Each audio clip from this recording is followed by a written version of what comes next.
2006, Jesse Weaver walked over to his neighbor's house in Fremont County, Colorado. Now, this was so that he could check in on his neighbor at the request of her mother. Which actually, I have to say, neighbor is kind of a funny way to put it because yes, they were neighbors, but living at this home was Jesse's girlfriend, 17-year-old Candace Hilts, along with her mom, Dolores. Now, Dolores is the one who had told Jesse to go check on her daughter, Candace.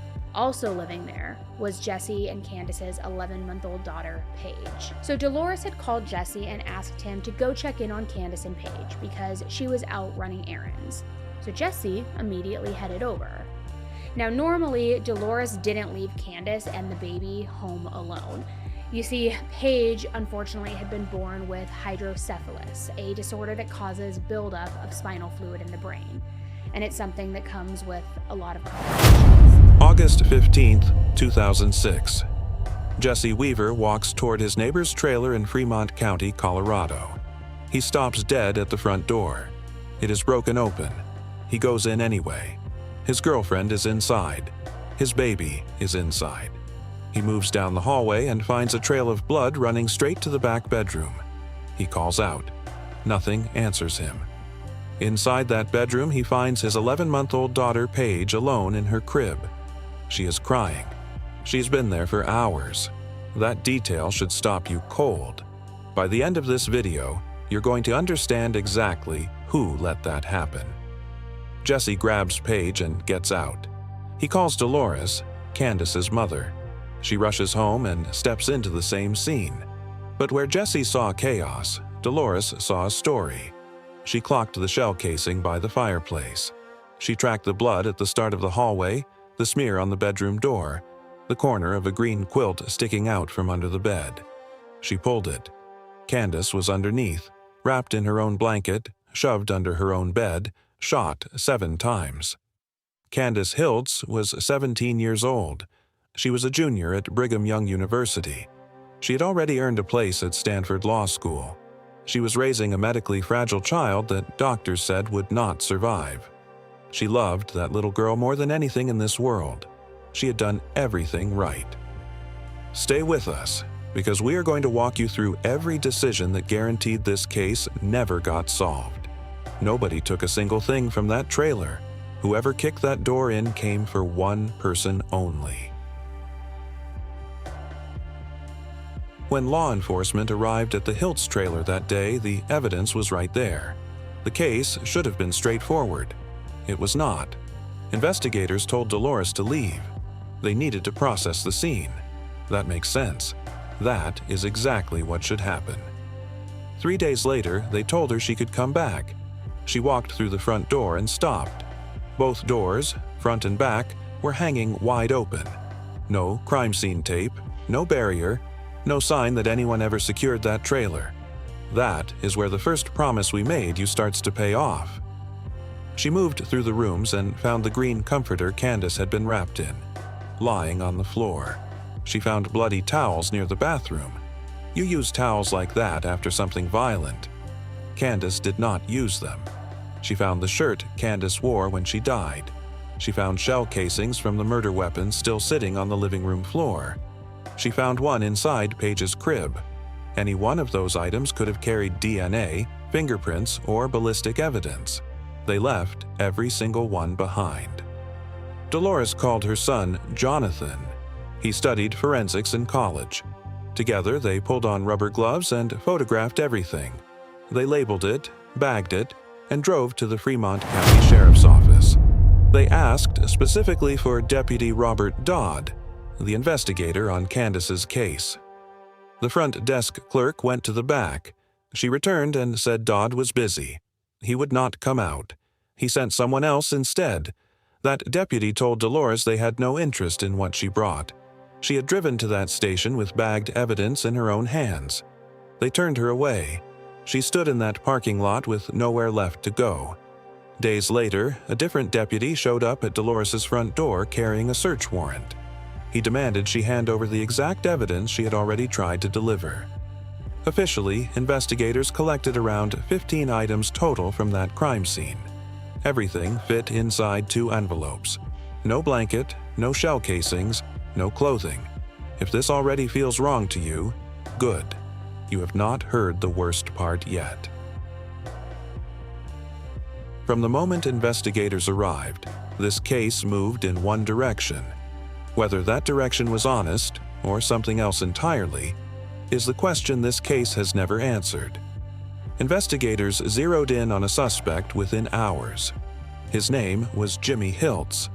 He was Candace's older brother, 28 years old, severely mentally ill, and living in a tent in the woods directly behind the trailer.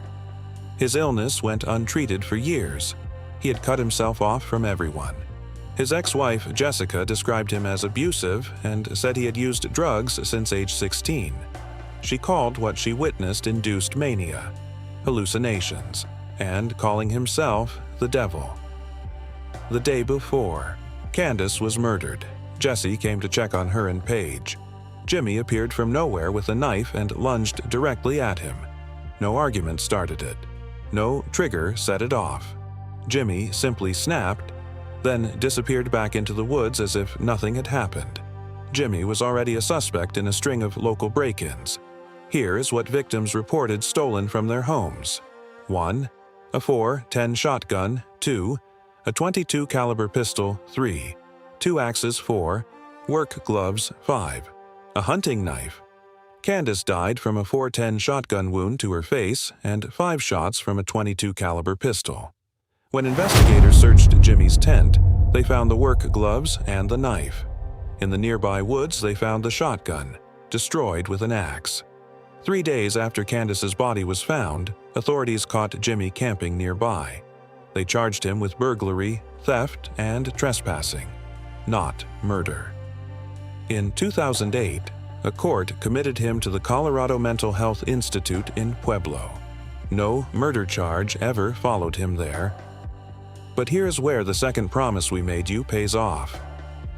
5 days before Candace died, Deputy Robert Dodd came to the trailer looking for Jimmy. Candace was home.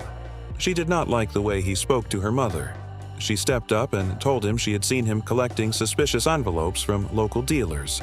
She implied he was on the take. According to Dolores, Dodd did not deny it. He just left. 5 days later, Candace was dead. Do you think investigators made an honest mistake, or did they know exactly what they were doing? Tell us in the comments. For a decade, Candace's case sat cold. No murder charge. One suspect in a psychiatric facility, a family with no answers. Then, in December 2016, a $50 storage auction changed everything. December 17, 2016. A man named Rick Ratzel paid $50 for an abandoned storage unit at auction in Cannon City, Colorado. The weather was bad that day. He almost stayed home. He went anyway.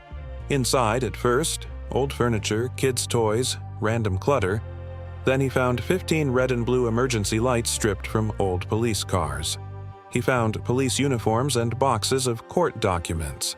He found an old police name tag. Then the items changed entirely. He found a rope with what appeared to be blood on it. He found an axe. He found a manila envelope with the word "evidence" written across the front, and inside it, a pair of blood-stained socks. The name tag read Deputy Robert Dodd. Rick called local police.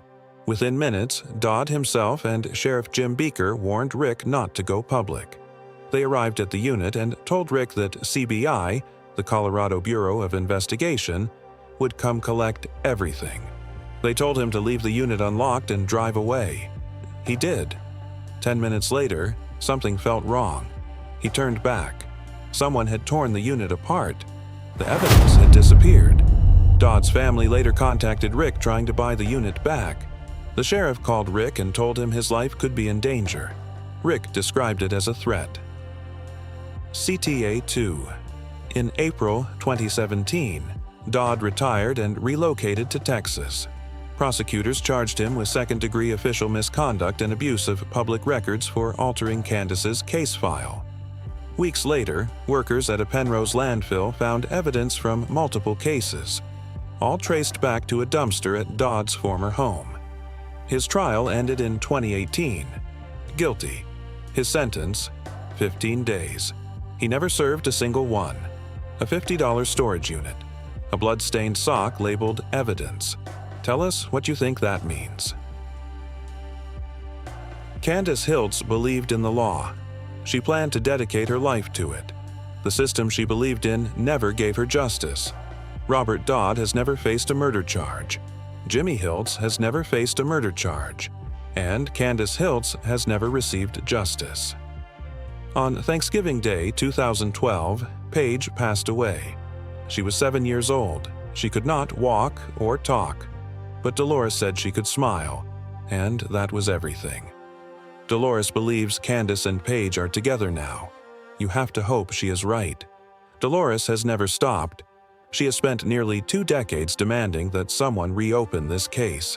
She has never accepted the version of events law enforcement handed her. She has insisted from the beginning that her daughter's killer walked free because someone made sure they could. Here is what we know for certain. Candace was 17. She raised a child. Doctors said would die. She earned a seat at one of the finest law schools in this country.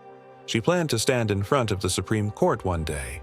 Someone decided that future needed to end. Evidence existed that could have named who that someone was. That evidence ended up in a storage unit and a landfill, and the man responsible for moving it served 0 days in jail. Jimmy or Dodd? Where do you land? This case is still open. Drop it in the comments. If Candace's story matters to you, like this video, share it, and subscribe to Clint Crime. Every case matters. Every clue counts.